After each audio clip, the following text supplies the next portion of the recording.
तू ही रे माझा मितवा प्रेक्षकांनो, मालिकेचा कसला जबरदस्त टर्निंग पॉइंट आलेला आहे.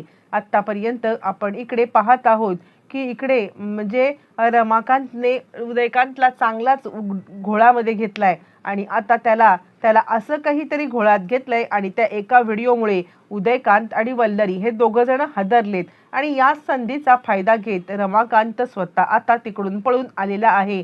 रमाकांत तिकडून पळून आला असला तरी अर्णव आणि ईश्वरी यांच्यावरती खूप मोठं संकट आलेलं आहे.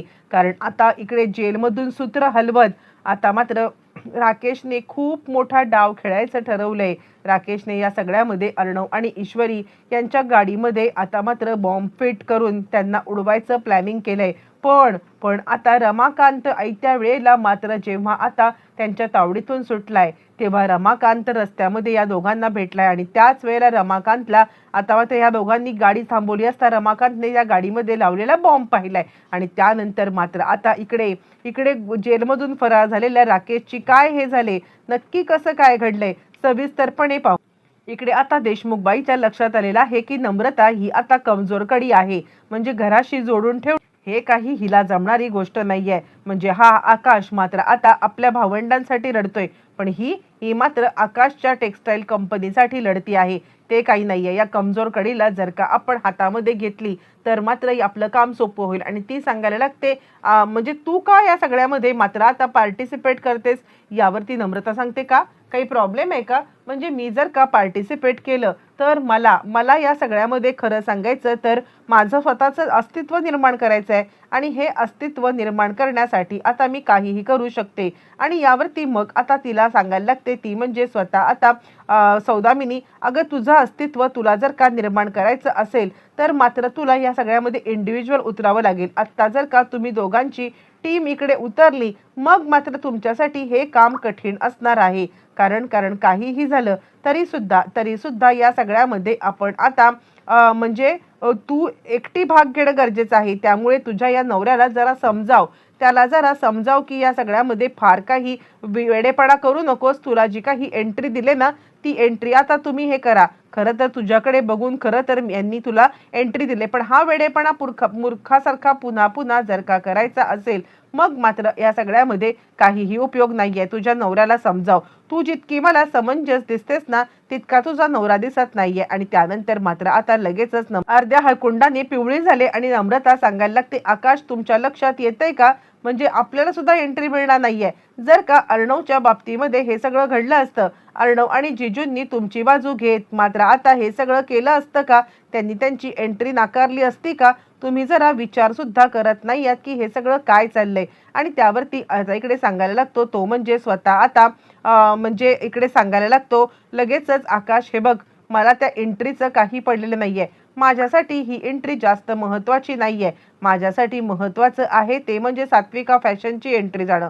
मी कोणत्याही परिस्थितीमध्ये भाग घेणार नाहीये. असं म्हणत त्यांनी आता एकदम एकदम म्हणजे टर्न घेतलेला आहे आणि त्यामुळे मात्र आता इकडे चिडलेली आहे ती म्हणजे स्वतः आता नम्रता. आणि ती सांगते ठीक आहे, यांना जर का पार्टिसिपेट करायचं नसेल तर मी या सगळ्यामध्ये पार्टिसिपेट करण्यासाठी तयार आहे. असं म्हणत तिने मात्र लगेचच उलटी खेळी खेळल्यावरती आकाश तिकडून निघून गेलाय. आकाश निघून गेल्यावरती नम्रता या सगळ्यासाठी सज्ज झालेली आहे. बरं, हे सगळं होत असताना इकडे आता जी पावडर मिळालेली आहे राकेशला, ती पावडर पूर्णपणे त्यांनी पसरून टाकलेली आहे. ती म्हणजे आता पूर्णपणे जेलमध्ये पावडर पसरून टाकल्यावरती मात्र आता तो विचार करतोय करू दे, यांना जे काही करायचं आहे ते करू दे, पण मी मात्र आता असा काही धूमधडाका करणार आहे की या धूमधडाक्यामध्ये मात्र यांचे 3 तेरा जर वाजवले नाही ना तर नाव नाही सांगणार ते म्हणजे राकेश. आणि त्यानंतर सगळीकडे जेलमध्ये पावडर पसरून राकेश हातामध्ये तो बॉम्ब घेऊन निघालेला आहे,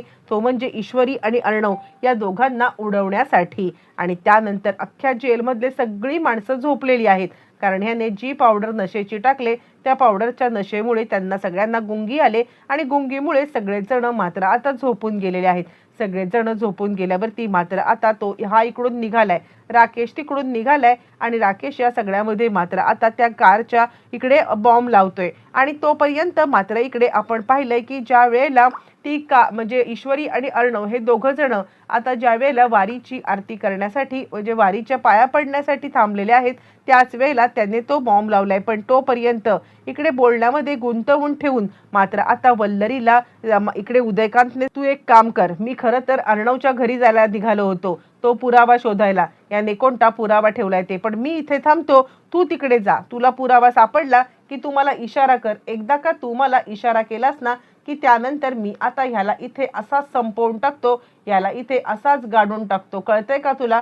यावरती वल्लरी म्हणते ठीक आहे, मी तिकडे जाते, पण तू तिकडे येण्याचं मात्र आता काही धाडस करू नकोस, असं म्हणत वल्लरी तिकडून निघून गेले। आणि तोपर्यंत रमाकांत मात्र विचार करतोय आत्ताच हीच, आणि वल्लरी निघून गेल्यावरती मात्र आता रमाकांतने मोठा डाव केलाय।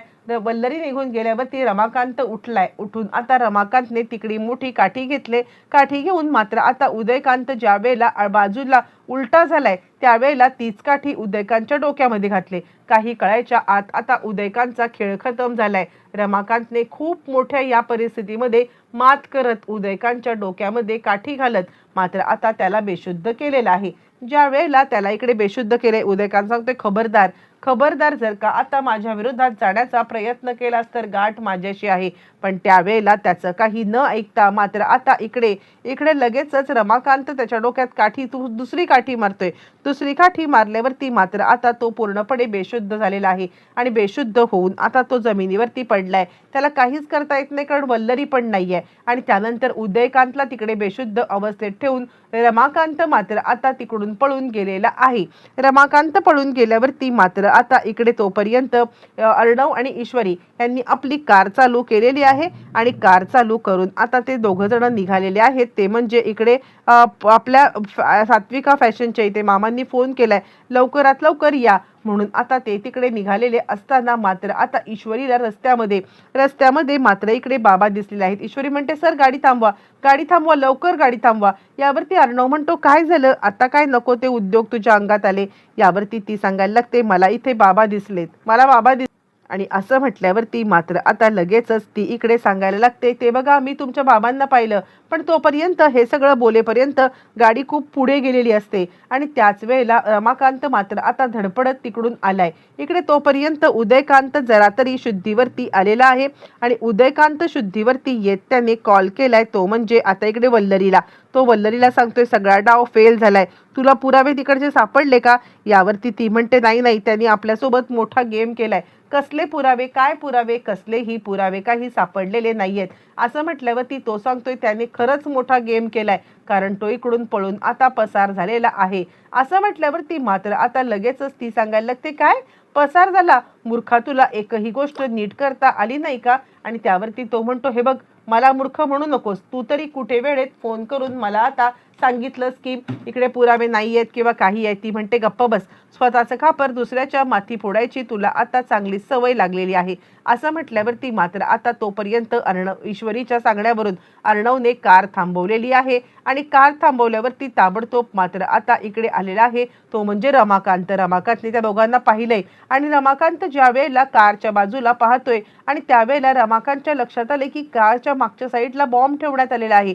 रमाकांतच्या लक्षात आले, रमाकांत जोरात ओरडतोय, रमाकांत आवाज करतोय आणि रमाकांत आवाज करत मात्र आता लगेचच इकडे सगळ्यांना म्हणजे गोळा पण करतोय। पण बॉम्ब पाहिल्यावरती रमाकांतला धक्का बसलाय, कुणी केलं असेल हे सगळं? नाही, कुणीतरी या सगळ्यामध्ये मोठा गेम केलाय। आणि त्याच वेळेला अर्णवने गाडी थांबवून तुम्ही इथे कसे?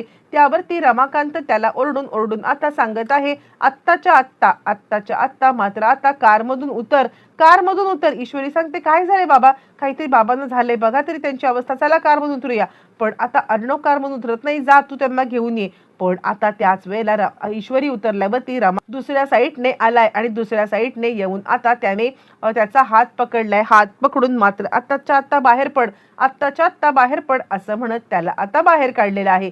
ज्या वेळेला मात्र आता त्याला बाहेर काढलाय आणि त्याच वेळेला मात्र आता इकडे ईश्वरी लगेचच सांगत आहे काय झालं बाबा? आणि काय झालं बाबा हे म्हणायच्या आधीच तिकडे मागे स्फोट झालेला आहे आणि तो सांगतोय तुमच्या गाडीत कोणीतरी बॉम्ब ठेवलाय। आणि त्याच वेळेला आणि त्यानंतर मात्र आता या सगळ्यामध्ये इकडे मागे स्फोट झालाय आणि त्याच्या मागे लपलेला मात्र आता आलेला आहे तो म्हणजे स्वतः आता इकडे राकेशला पाहिल्यावरती सगळ्यांच्या लक्षात आलेलं आहे की नाही काहीतरी गडबड झालेली आहे आणि त्याच वेळेला मात्र आता इकडे सांगायला लागतोय तो म्हणजे रमाकांत पळा इथून स्फोट मोठा होणार आहे आणि त्या दोघांचा जीव मात्र त्यांनी वाचवलाय. पण या सगळ्यामध्ये राकेशला अटक करू शकणार का येणाऱ्या भागात सगळं